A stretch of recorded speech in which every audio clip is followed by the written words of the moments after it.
AP EAMCET 2026కి సంబంధించి మన MPC counselling సంబంధించి ఫస్ట్ ఫేజ్ కంప్లీట్ అయిపోయిన తర్వాత ఎలాంటి జాగ్రత్తలు తీసుకోవాలి అండ్ సెకండ్ ఫేజ్ గురించి కూడా చెప్తాను. అంటే ఫస్ట్ ఫేజ్లో సీట్ వచ్చి సెకండ్ ఫేజ్లో పార్టిసిపేట్ చేయొచ్చా, ఇలా డౌట్లు అయితే ఉంటాయి కదా, అవన్నీ ఈ వీడియోలో క్లియర్గా చెప్తాను అన్నమాట. సో ఫస్ట్ పాయింట్, మనకి ఫస్ట్ రిలీజ్ చేసిన రైల్వే షెడ్యూల్లో 15 అని ఉంది కదా రిపోర్టింగ్ లాస్ట్ డేటు. మరి దీంట్లో 13 అని ఉంది, ఏది కన్సిడర్ చేయాలి అని చాలా మంది అయితే అడుగుతున్నారు. ముఖ్యంగా సో 13 కన్సిడర్ అయితే చేయండి అన్నమాట. 15 అయితే వద్దు, 13 కన్సిడర్ చేయండి. ఈ 13 లోపు మీకు వచ్చిన కాలేజీలో రిపోర్టింగ్ అయితే చేసేయండి అన్నమాట. అండ్ తర్వాత సెకండ్ పాయింట్, మెయిన్గా ఎవరైతే తెలుసో తెలియకో చాలా మంది విద్యార్థులు ఇక్కడ తప్పదే చేస్తారు. సెకండ్ ఫేజ్లో ఎవరైతే పార్టిసిపేట్ చేద్దాం అని అనుకుంటున్నారో కొన్ని కాలేజీలు మీ సర్టిఫికేట్స్ తీసుకుందామని ట్రై చేస్తాయి. కాకపోతే ఒరిజినల్స్ అయితే ఇవ్వకండి, ఓన్లీ ఒరిజినల్స్ కూడా వెరిఫికేషన్ పర్పస్ కోసం మాత్రమే ఇవ్వండి అన్నమాట. సో మళ్ళీ మీరు అయితే తీసేసుకోండి ఒరిజినల్స్. చాలా మంది కాలేజీలు ఇబ్బంది పడతాయి అన్నమాట ఇవ్వకుండా. సో అందుకే చెప్తాను. అండ్ తర్వాత మూడో పాయింట్, మీకు వచ్చిన కాలేజు ఆన్లైన్లో రిపోర్టింగ్ చేయాలి అండ్ వచ్చిన కాలేజు ఆఫ్లైన్లో రిపోర్టింగ్ అయితే చేయాలి.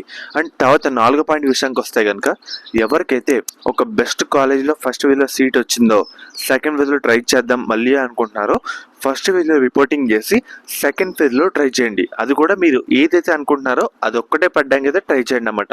ఎందుకంటే ఫస్ట్ ఫేజ్లో రిపోర్టింగ్ చేసి సెకండ్ ఫేజ్లో ట్రై చేస్తే ఇన్ కేస్ సెకండ్ ఫేజ్లో మీకు సీట్ వస్తే ఫస్ట్ ఫేజ్లో వచ్చిన సీట్ అయితే ఆటోమేటిక్గా క్యాన్సిల్ అయితే కావడం జరుగుతుంది.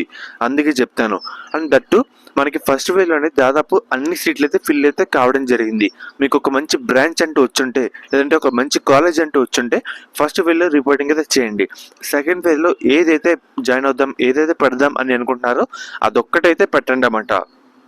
సో రాకపోతే ఫస్ట్ ఫేజ్లో కంటిన్యూ చేయొచ్చు, వస్తే సెకండ్ ఫేజ్లోకి అయితే వెళ్ళాల్సిన అవసరం అయితే ఉంటుంది. అండ్ సెకండ్ ఫేజ్కి మెయిన్గా చాలా మంది ఆలోచిస్తూ అయితే ఉంటారు. అంటే ఒక బ్రాంచ్ రాలేదు కదా, లేదంటే ఒకసారి ట్రై చేద్దాం కదా అని అనుకుంటే మెయిన్గా రిపోర్టింగ్ చేసేటప్పుడు ఒరిజినల్స్ అయితే ఇవ్వకండి. సో సెకండ్ ఫేజ్లో ఇంకా బెటర్ ఆప్షన్స్ పెట్టడానికి అయితే ట్రై చేయండి. వస్తే సెకండ్ ఫేజ్లో వెళ్ళేట చూడండి అన్నమాట. అర్థమవుతుంది కదా. మీకు సెకండ్ ఫేజ్లో సీట్ వస్తే ఫస్ట్ ఫేజ్లో సీట్ అయితే ఆటోమేటిక్గా క్యాన్సిల్ అయితే కావడం జరుగుతుంది. అదే సెకండ్ ఫేజ్లో రాకపోతే ఫస్ట్ ఫేజ్ వచ్చిన సీట్ అయితే ఆటోమేటిక్గా ఫిల్ అయితే అవుతుంది అన్నమాట. సో ఎవరికైతే ఫస్ట్ ఫేజ్లో సీట్ అలాట్ అయ్యిందో వాళ్ళందరూ కూడా సెకండ్ ఫేజ్లో పార్టిసిపేట్ అయితే చేయొచ్చు. కానీ నేను ఇచ్చే సజెషన్ ఏంటంటే ఫస్ట్ ఫేజ్లో రిపోర్టింగ్ చేసి సెకండ్ ఫేజ్లో అయితే ట్రై చేయండి అన్నమాట. అర్థమవుతుంది కదా. ఇది మళ్ళీ అయితే రాదు. మీకు ఇందాక వీడియో కూడా చెప్పాను, 71% సీట్స్ అయితే ఫిల్ అయితే కావడం జరిగింది. కాబట్టి ఏదైనా జాగ్రత్తగా ఒక డెసిషన్ అయితే తీసుకొని ముందుకైతే వెళ్ళండి అన్నమాట.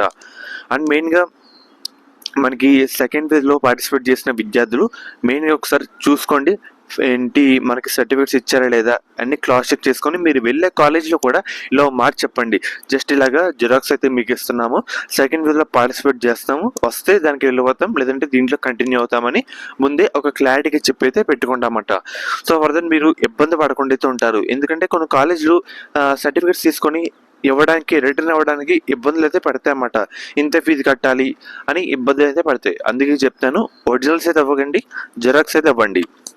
అని తర్వాత సో ఎంతమంది సీట్ వచ్చిందో వాళ్ళందరూ కూడా సెకండ్ ఫేజ్లో పార్టిసిపేట్ చేయొచ్చు. మెయిన్గా మీకు కొన్ని రోజులు అయిన తర్వాత ఇంకో ఆప్షన్ గురించి అయితే చెప్తాను, కాలేజ్ వైజ్ అలాట్మెంట్ డేటా. దాన్ని బట్టి చూసుకుంటే బెటర్.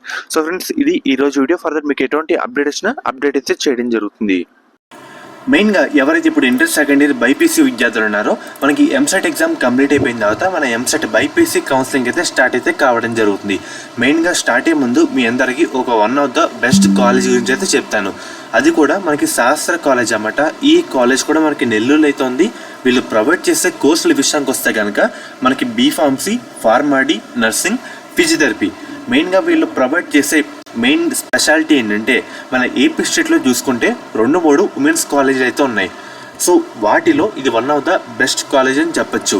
మెయిన్గా మనకి బీఫార్మసీలో 1 women's college, 2 co education, and అలాగే ఫార్మడీలో ఒక కో ఎడ్యుకేషన్ కాలేజ్ అయితే ఉంది. బీపీటీలో కూడా ఒక కో ఎడ్యుకేషన్ కాలేజ్ అయితే ఉంది. నర్సింగ్లో ఉమెన్స్ కాలేజ్ అయితే ఉందన్నమాట.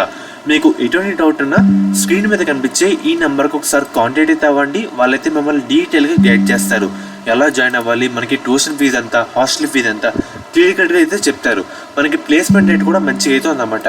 మన ఏపీ స్టేట్లో సేఫ్ అండ్ అలాగే గర్ల్స్ పర్పస్ అంతా చూసుకుంటే ఇది ఉమెన్స్ పరంగా one of the best college అని చెప్పొచ్చు అన్నమాట. అండ్ అలాగే మీకు కాంటాక్ట్ అవుతున్నప్పుడు కూడా మన ఛానల్ పేరు అయితే చెప్పండి, వాళ్ళైతే ఇంకా డిస్కౌంట్ అయితే మీకు అయితే ప్రొవైడ్ అయితే చేయడం జరుగుతుంది. లిమిటెడ్ సీట్స్ మాత్రమే అందుబాటులో అయితే ఉన్నాయి కాబట్టి వెంటనే కాంటాక్ట్ అయితే అవ్వండి.